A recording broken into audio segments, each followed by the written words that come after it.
Welcome back to my channel where we talk about all things royal. And today we'll be having a little talk about Prince Harry and his man-child syndrome. I've seen so many videos of Meghan Markle and how much of a narcissist she is. Yeah, whatever. I've seen it all. But I have not seen many videos on Prince Harry. And if anything, he's worse than she is.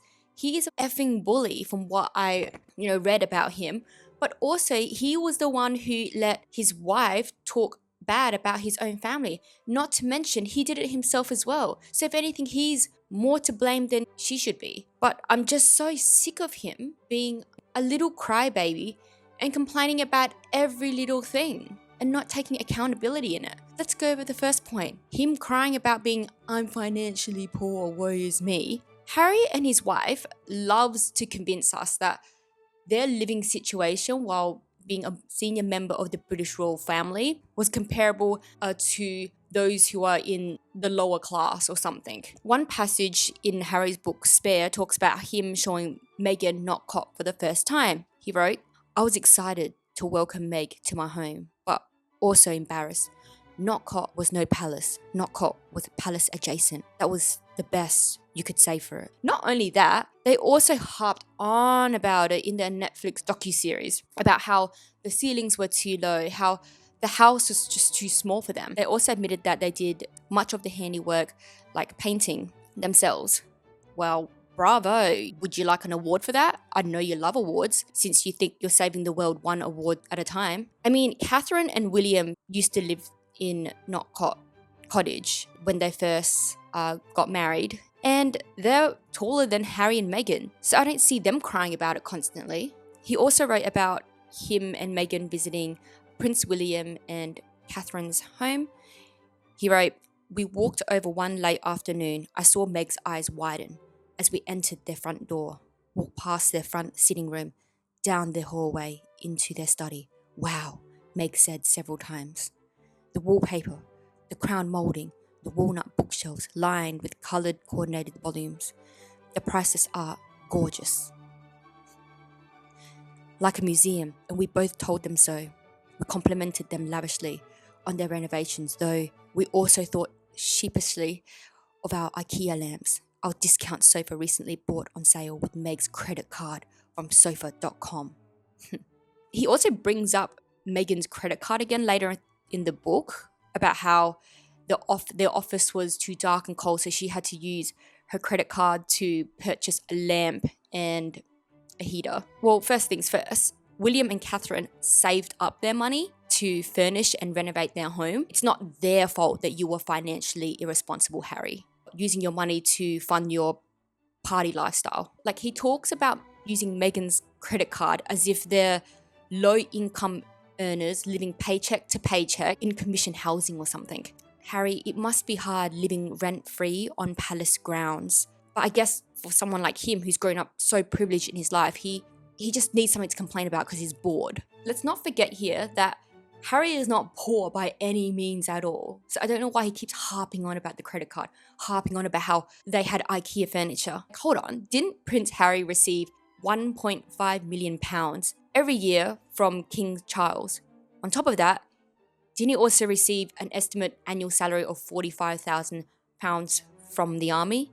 And on top of that, wasn't Meghan making about $50,000 per episode of Suits? Around an annual salary of around, $450,000 as reported in Fortune in 2017. So what are they crying about? They're millionaires. And yet Meghan reportedly spent around $500,000 in 2019 on clothes, funded by King Charles, by the way, might I add. So why do they make it sound like they're struggling to buy furniture? The math ain't mathin' here. And that just leads me on to my next point. We were cut off financially. In his Oprah interview in 2020 after Megxit, Harry went on and said, we didn't have a plan that was suggested by someone else, by the point of where my family literally cut me off financially and I had to afford security for us. And Oprah said, wait, hold up, wait a minute. Your family cut you off? Harry said, yeah, in the first quarter of 2020, but I've got what my mum left me. And without that, I would not have been able to do this.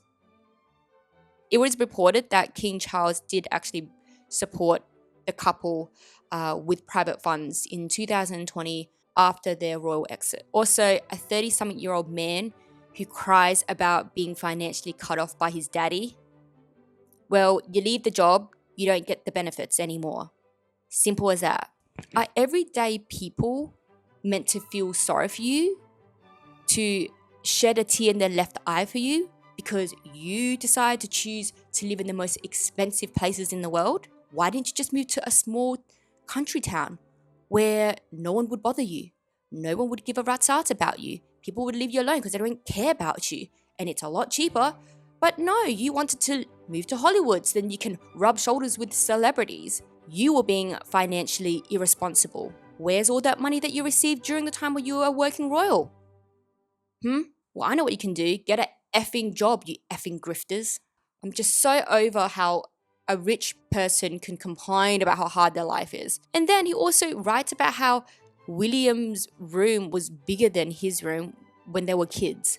He wrote, Balmoral had 50 rooms, 50 bedrooms, one of which had been divided for me and Willie. Willie had a larger half, double the bed, good-sized basin, a cupboard with mirrored doors, beautiful window looking down the courtyard. And he just keeps describing, I guess, what William's room was like.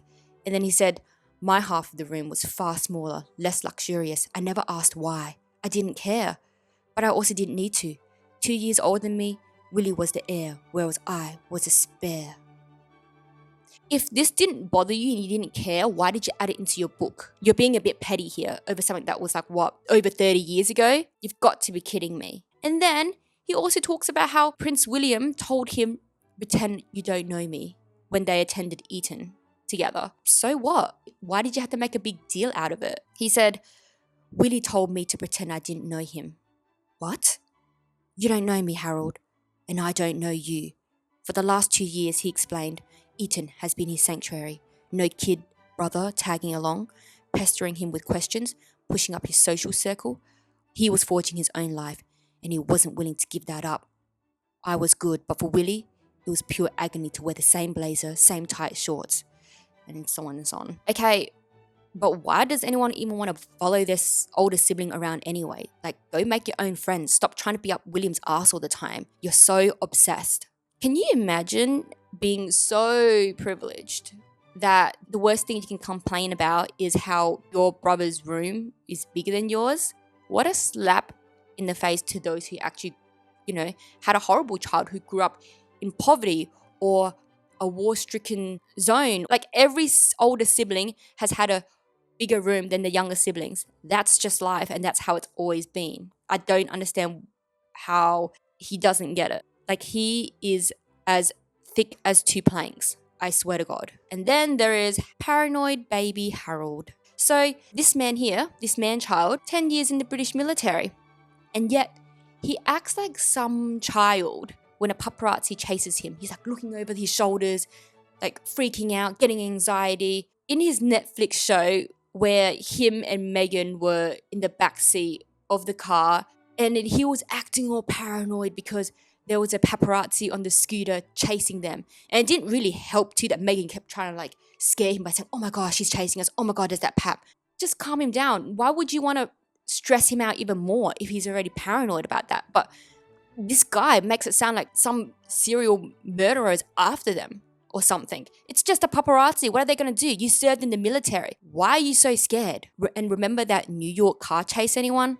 How he was basically having a breakdown because the cameras were like taking photos of him. Wow, how scary.